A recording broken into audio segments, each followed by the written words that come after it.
우리 대구중앙교회 2020년도 표어가 빛의 자녀, 세상의 빛 대구중앙교회입니다. 빛의 자녀는 올바른 행실로, 착한 행실로 세상을 밝게 비추며 살아갑니다. 우리는 빛의 자녀로서 하나님의 뜻을 찾아가는 방법을 알아야 됩니다. 하나님의 뜻을 어떻게 찾지? 그래야 빛의 자녀로서 착한 행실로 세상을 밝게 하는 것입니다. 하나님의 뜻을 우리의 구체적인 삶 가운데서 실제적인 방법으로 찾아야 되는 거죠. 오늘 본문은 바로 아주 구체적인 실예를 한 가지 방법을 우리에게 알려주고 있습니다. 하나님은 자녀들과 약속을 하시고 그 약속을 전적으로 이끌어 가시고 이루어 가시는 분입니다. 약속의 주체는 하나님이에요.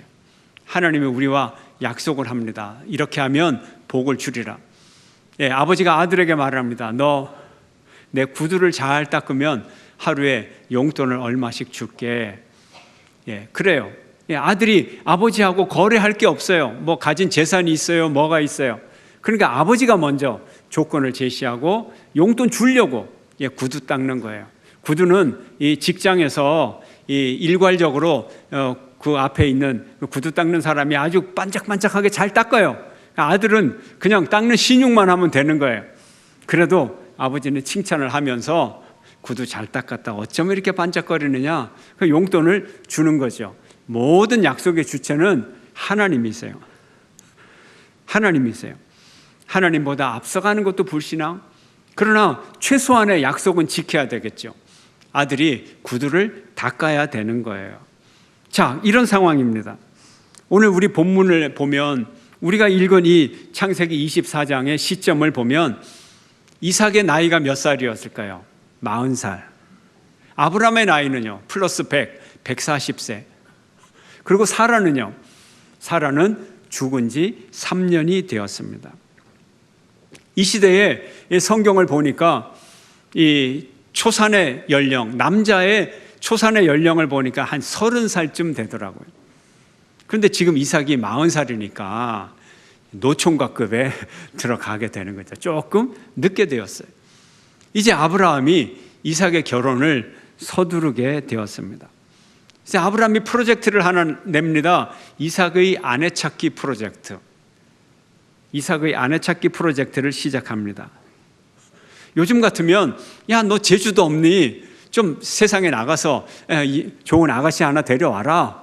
그렇게 자꾸 격려하고 독촉을 좀 할 텐데 이삭은 그럴 수가 없어요. 왜냐하면 유랑민이거든요. 유목민이거든요. 계속 양을 데리고 이동을 해야 됩니다.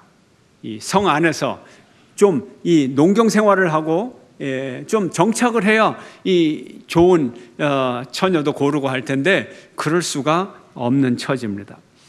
그래서 이제 아브라함은 충성되고 지혜로운 종 엘리에셀이라는 종에게 이삭의 아내 프로젝트를 시작하라고 이제 명령을 합니다.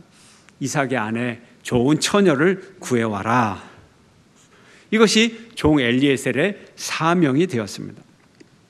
아브라함은 이제 이 종에게 이삭의 아내가 될 아내를 구하는 3가지 방법, 조건을 제시합니다. 첫 번째 조건은 신부를 가나안 땅에서 택하지 말고 고향에 가서 신부를 구해와라 하는 거예요. 지금 살고 있는 땅은 가나안 땅. 그런데 이제 저기 메소포타미아 유브라데스 강 그 근처에 가서 아브라함의 고향에 가서 구해오라 하는 거죠. 하란 땅에 가서 구해오라 하는 거예요. 아브라함은 언약의 자손이기 때문에 반드시 하나님이 그 땅에 예비된 처녀를 두고 있을 것이다. 믿음이 있었어요. 두 번째 조건은 삼가 이삭을 데리고 가서 처녀를 고르지 말라 하는 거예요. 데리고 가지 마라. 늙은 종은 어떻게 처녀를 구합니까? 이삭을 데리고 가면 제 눈의 안경이라고 자기가 맞는 아내를 고를 수가 있을 텐데 데리고 가지 말라. 이것이 조건이에요. 왜요? 하나님께서 인도하실 거다. 세 번째 조건은 신부가 가나안 땅으로 시집 오는 일에 자발적으로 동의를 해서 자발적으로 와야 된다는 거예요. 신부를 구하는데 거짓된 방법을 쓰지 말라는 거예요. 강압적인 방법도 쓰지 말라는 거예요. 가난한 집에 가서 신부를 돈 주고 지참금을 듬뿍 주고 인신매매해서 사오는 방법도 있을 수 있고요. 또 저주를 퍼부어서 너 나 안 따라가면 역병에 걸리고 일생의 저주를 받을 것이다. 그래서 강제로 데려오게 할 수도 있겠죠. 심리적인 압력을 부어서. 그러나 그렇게 하지 말라 하는 거예요. 그렇게 하지 말라는 거예요. 그럼 늙은 할아버지가 가서 결혼할 처녀를 신랑 얼굴도 보여주지 않고 누가 따라오겠어요? 그러나 그럼에도 불구하고 자발적으로 오는 사람만 데려와라. 그래서 이 말을 듣는 순간 엘리에셀이 굉장한 부담을 느낄 텐데 아브라함이 말합니다. 분명히 있을 테니 네가 수고를 했는데도 노력을 했는데도 그런 처녀가 없으면 그냥 와도 돼. 이렇게 자유를 또 주었어요. 우리 성도는 어떤 사람들입니까? 우리의 감정과 우리의 뜻을 억지로 하나님의 뜻에 맞출 필요가 없어요. 하나님은 그런 분이 아니에요. 우리가 하나님의 뜻을 순종해서 살아가되 강압적인 방법으로 하면서 이것은 하나님의 뜻이라고 억지 춘향으로 맞추는 이런 일은 있어서는 안 되는 거예요. 폭력적인 방법, 비상식적인 방법, 이런 방법은 있어서는 안 되는 것입니다. 자발적으로 동의를 구해서 오도록 해라. 그렇지 않으면 네 책임이 아니야. 이런 자세가 필요한 것입니다. 그럼에도 불구하고 엘리에셀은 큰 부담이 되죠. 얼마나 큰 부담이 되겠어요. 주인의 아들의 신부감을 자기 혼자 딸랑 가서 이제 찾아와야 되는 거예요. 왜냐하면 이 이삭의 아내 신부는 굉장히 중요한 자리를 차지하기 때문에 그래요. 주인의 하나님과의 약속에 아주 중요한 자리입니다. 아브라함에게 무슨 약속을 하셨죠? 땅의 약속과 자손의 약속하셨어요. 발로 밟는 모든 땅은 주리라. 모든 자손이 세상의 모든 민족이 너로 말미암아 복을 받으리라. 땅의 모래와 밤하늘의 별같이 네 자손이 많으리라. 이런 축복을 받은 아브라함이 이제 이 약속을 이루려면 자손이 많아야 되는데 약속의 자손은 이삭 한 명밖에 없어요. 그러면 이삭이 이 약속을 이루어야 된다는 거예요. 아브라함이 열국의 아버지, 사라가 열국의 어머니예요. 이제 이삭이 열국의 아버지가 돼야 되고 이삭의 아내가 열국의 어머니가 돼야 되는 거예요. 이 처녀는 보통 처녀가 아닌 거예요. 어떻게 이렇게 중요한 사람을 자기가 가서 고릅니까? 아주 중요한 사건. 그래서 성경은 중요한 사건일수록 길게 서술을 하고 중요한 사건일수록 아주 자세하게 묘사를 합니다. 창세기 24장이 길이가 얼마나 긴지 몰라요. 얼마나 내용이 자세한지 몰라요. 그리고 실제로 아주 어려운 이야기예요. 아주 어려워요. 이렇게 중요한 일이 아주 어려워요. 수많은 하란의 여인 중에서 누구를 선택해야 될지 막막한 상황일 거예요. 자기 종을 미국에 비행기표 딸랑 주고서 미국 가서 처녀 하나 구해와라. 이런 것 같아요. 누구를 선택해야 됩니까? 이렇게 중요한 사람을 함부로 선택해 올 수가 없어야죠. 하나님의 뜻에 맞아야 되고 그리고 이삭의 마음에 들어야 또 알콩달콩 사랑하면서 자손을 낳을 거 아니에요. 이런 어려움을 안고 행동에 옮기기 시작합니다. 엘리에셀은 길을 떠납니다. 낙타 10마리에 결혼 지참금으로 줄 가득 보화를 싣고 이제 메소포타미아 지방으로 길을 떠납니다. 멀고 오랜 길이에요. 직선거리가 600km, 거리상으로 따지면 1000km가 넘는 길을 이제 가야 됩니다. 옛날 도로, 옛날 교통수단, 낙타 타고 가는 길 가는데 한 달, 돌아오는데 한 달, 아주 먼 길이에요. 멀고 오랜 길이지만 더 위험한 것은 각각 부족들이 있고 부족들의 경계선에는 도둑들이 우글거리고 수백 명, 수천 명의 도둑을 통과해서 이 여행을 갔다 오는 거예요. 그나마 10필의 낙타를 주었고 그나마 많은 종들을 붙여주어서 강도 때는 당하지 않을 만큼 그렇게 안전조치를 하고 길을 떠났던 것입니다. 이제 하나님은 이런 인간의 기도와 인간의 실행 뒤에서, 역사의 무대 뒤에서 당신의 약속을 스스로 진행하고 계시는 것입니다. 아브라함이 막벨라 굴을 사서 사라의 장례식을 치렀을 때, 그리고 이제 이삭의 배필을 구하러 분주하게 인간이 움직일 때 하나님도 함께 움직이고, 아브라함은 종을 보내서 이 이삭의 아내를 구해오라고 했지만 하나님은 이 종보다도 더 먼저 당신의 종 천사를 보내서 모든 길을 예비하고 계시는 것입니다. 이런 하나님이 우리 하나님이에요. 우리가 기도하기 전에 하나님은 준비하고 계세요.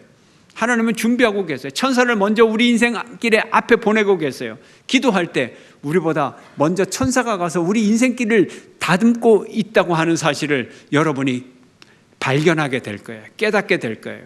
기도하는 여러분 되시기를 축원합니다. 믿음의 삶이란 하나님의 보이지 않는 손이 있다, 하나님의 천사가 나와 함께한다, 이거를 경험하는 신비, 얼마나 신비로운 일입니까?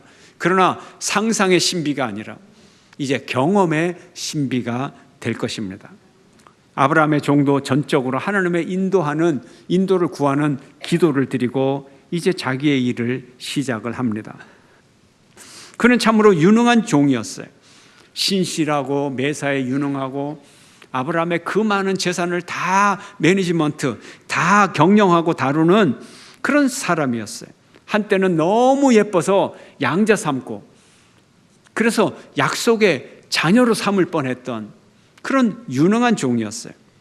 이제 그가 길을 떠납니다. 이제 엘리에셀 일행은 나홀성이라고 하는 아브라함의 고향에 도착을 했습니다. 저녁 때 도착을 했고 성 밖에 도착을 했습니다. 서늘한 저녁이 되어서 이제 처녀들이 물동이를 메고 어깨에 메고 물을 기르러 이제 이 성 밖 우물가로 다 모이게 됐어요. 많은 처녀들이 모입니다. 이렇게 신부감을 찾을 때 신부감이 많은 곳에서 찾는 거예요. 가능성이 매우 높은 시간, 가능성이 높은 장소, 그곳에서 신부를 찾아야 됩니다. 종이 기도했어요. 하나님, 순조롭게 찾게 해주세요. 어렵게 찾는 게 아니에요. 순조로운 인생을 요구하는 거예요. 기도하는 거예요. 여러분 어떻게 기도합니까? 여러분도 순조롭기를 위하여 기도하죠. 우리의 인생길이 순조롭게 해주세요. 우리 가정의 일이, 가정사가 순조롭게 해주세요. 이렇게 기도하지, 고생하다가 겨우 입에 풀이나 바르고 살다가 그러다가 나중에 조금 잘 되게 해주세요. 이런 기도 어리석은 기도예요. 하나님, 순조롭게 해주세요.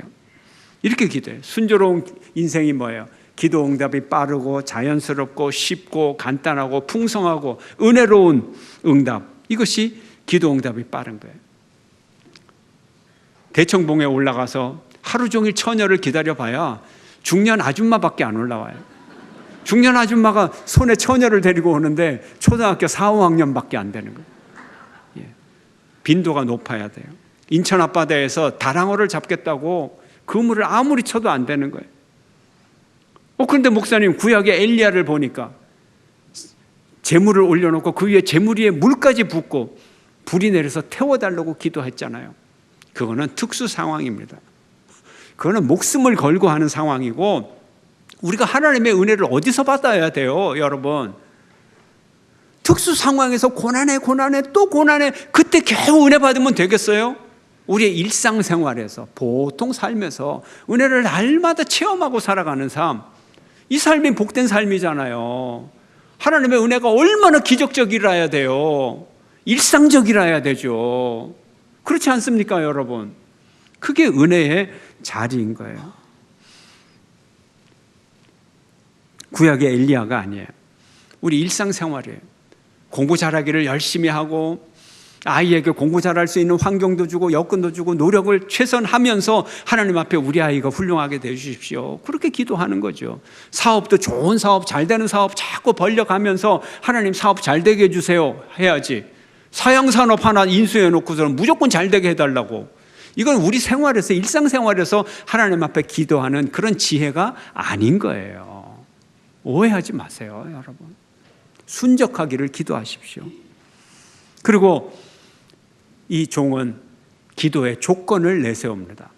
근데 이 기도의 조건이 현실적인 조건이에요. 비현실적인 조건이 아니고, 기도의 표징이 있잖아요. 현실적인 가정을 하는 것을 기도의 응답의 조건으로 삼는 거예요. 지금 나그네예요. 낙타를 몰고 이제 여행을 합니다. 여행자에게 있어서 가장 절실한 게 뭐예요? 물, 음료. 그 다음에 낙타에게 절실한 게 뭐예요? 물, 음료. 그러면 어떻게 합니까? 엘리에셀은 조건을 겁니다. 내가 물동이를 메고 오는 젊은 여인에게 물 좀 달라고 하면 그 물을 아주 기꺼이 주는 이 처녀, 그리고 사람에게만 물을 주는 것이 아니라 우리가 몰고 온 낙타에게도 물을 주는 여자, 그런 여자를 고를 수 있게 해주세요. 이렇게 조건을 거는 거예요. 아주 현실적인 거예요. 뭐 무슨 낙타를 몰고 여행하는 사람이 엉뚱한 다른 조건으로 기도 응답을 요구하고 그런 게 아니라는 말이죠. 아주 현실적이에요. 이렇게 기도했죠. 14절 함께 읽습니다. 시작. 한 소녀에게 이르기를 청하건대 너는 물동이를 기울여 나로 마시게 하라 하르니 그의 대답이 마시라. 내가 당신의 낙타에게도 마시게 하리라 하면 그는 주께서 주의 종 이삭을 위하여 정하신 자라. 이로 말미암아 주께서 내 주인에게 은혜 베푸심을 내가 알겠나이다. 아멘. 하나님 앞에 기도하는 거예요. 실제적인 제안 아니에요. 내가 물을 마시라고 할 때 기꺼이 마시게 하고 낙타에게도 물을 주리라 하면 이 여인이 바로 기도 응답입니다. 이 조건을, 실제적인 조건을 걸었어요. 대단하죠. 물 한 항아리를 떠서 운반하기가 얼마나 힘들어요. 정말 물이 귀한 땅이에요. 그런데 낙타에게도 준다니, 이렇게 마음씨가 고운 아가씨가 있어요? 예, 그건 당연히 며느리로 삼아야 되겠죠. 우리가 하나님의 뜻을 어떻게 분별하는가? 본문은 우리 인생의 선택과 결정에 있어서 하나님의 이끄심을 어떻게 받는가를 구체적으로 한 예를 통하여 보여주고 있는 것입니다. 이런 아가씨를 찾게 하시옵소서. 이 사건을 통하여서 그 아가씨의 심성까지 다 볼 수 있잖아요. 이것은 조건이 아니죠. 처음 보는 할아버지가 물을 달라고 하는데 보니까는 돈이 많은 것 같고, 그래서 무슨 유익을 구하려고 괜히 선심 쓰고, 그럼 벌써 그거는 순결한 처녀가 아니죠. 그런 게 아니잖아요. 성품이 워낙 고와서 나그네가 너무 힘드니까 빨리 마시세요. 낙타를 보니까 다들 지쳐서 죽 처져 있으니까 낙타에게도 줘야죠. 천성이 아름다워서, 천성이 너무 고와서, 그래서 기도 조건이 되는 거예요. 우리가 기도 응답을 어떻게 경험합니까? 기도 응답이 즉시로 경험이 되는 거예요. 순조롭게 만나게 해주시옵소서. 하나님의 순조로움이 있어요. 그래서 이 기도가 아멘 니은자가 끝나기도 전에, 기도가 끝나기도 전에 저기서 물동이를 들고 오는 소녀가 눈에 보이는 거예요. 하나님의 응답이 시작이 된 거예요. 기도하는 삶보다 더 순적한 삶은 없어요. 기도할 때 그 소녀가 나타나게 해 주시는 거예요. 기도하는 여러분 되시기를 축원합니다. 기도하면 그 기도의 응답이 우리의 일상을 이끌어가게 될 것입니다. 그리고 기도 조건을 실행합니다. 이런 조건 어떻게 될까요? 이제 행동에 옮겨야죠. 물어봐야죠. 물동이를 어깨에 메고 저 언덕 아래 골짜기에 있는 우물에서 물을 길어서 이제 언덕을 한 걸음 한 걸음 올라와서 그 높은 언덕길에 다 올라왔는데, 그때 이제 이 늙은 종이 달려가서 아주 반가운 마음으로 우리에게 물을 주십시오. 당신의 물동이에 물을 좀 주십시오. 자, 어떤 반응이 왔을까요?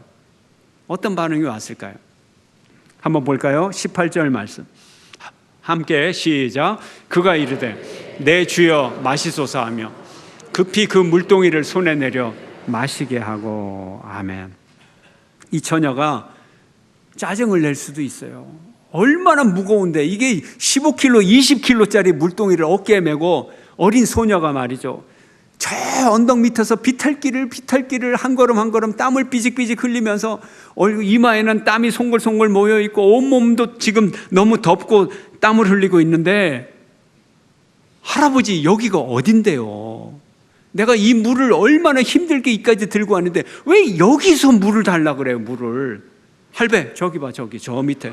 저쪽에 저기. 보여요, 안 보여요? 저기 우물 있잖아, 우물. 아니, 눈이 안 보여요. 이게 뭐예요, 도대체? 이럴 수도 있죠. 이럴 수도 있죠. 거기 가서 배 터지게 마실 수 있어요. 이런 거 한 모금 마신다고 돼요? 이럴 수도 있었어요. 그래요. 근데 뭐라고 대답했어요? 할아버지, 마시세요. 그리고 어떻게 했어요? 마실 수 있도록 받쳐준 거예요. 받쳐준 거예요. 마시든 말든 턱 내려놓고 알아서 해요. 그런 게 아니라 마실 수 있도록 딱 들고 받쳐줬어요. 그 무거운 거를. 그리고는 남는 물이 있잖아요. 이 낙타에다가 들고 다니는 구유통이 있어요. 낙타 먹이통을 들고 다녀야 이제 낙타 먹이를 먹이니까 이 낙타 등어리에 매어 있는 낙타의 먹이통 구유를 꺼내가지고 놓고 거기에 나머지 물까지 다 따라준 거예요. 낙타들이 허겁지겁 먹죠. 근데 뭐 낙타가 10마리인데 그까짓 거 금방 없어지잖아요. 그랬더니 어떻게 했어요? 어떻게 했어요? 거기서 그친 게 아니에요. 한번 볼까요? 20절 함께 시작. 급히 물동이의 물을 구유에 붓고 다시 기르려고 우물로 달려가서 모든 낙타를 위하여 깃는지라. 아멘. 우물로 달려갔어요? 느릿느릿 갔어요? 이거 늙은이 때문에 나 이거 큰일 났네. 억지로 하지 않았어요. 우물로 달려갔어요. 천성이 이렇게 착한 거예요. 이렇게 착한 처녀를 만나게 해주셨어요. 리브가는 마치 기다렸다는 듯이 환영하고 물을 주었던 거예요. 하기 싫은 일은 느기작거려요. 그리고 발걸음이 느리고 무겁습니다. 기뻐서 하는 일은 달려가는 발걸음인 것입니다. 자, 이제 우물을 향하여 달려갑니다. 내리막길을 내려갑니다. 그 위에 엘리에셀이 가만히 있었을까요? 아니죠. 낙타를 몰고 따라 내려갔죠. 따라 내려 먼 길을 내려갔어요. 그 다음에 어떻게 됐을까요? 낙타는 한 달, 2달 동안 물 한 방울도 먹지 않아도 생존할 수 있는 기술을 갖고 있어요. 그런데 그 낙타가 한 번 물을 먹으면 60리터, 70리터씩 마신다는 거예요. 그 10마리예요, 10마리.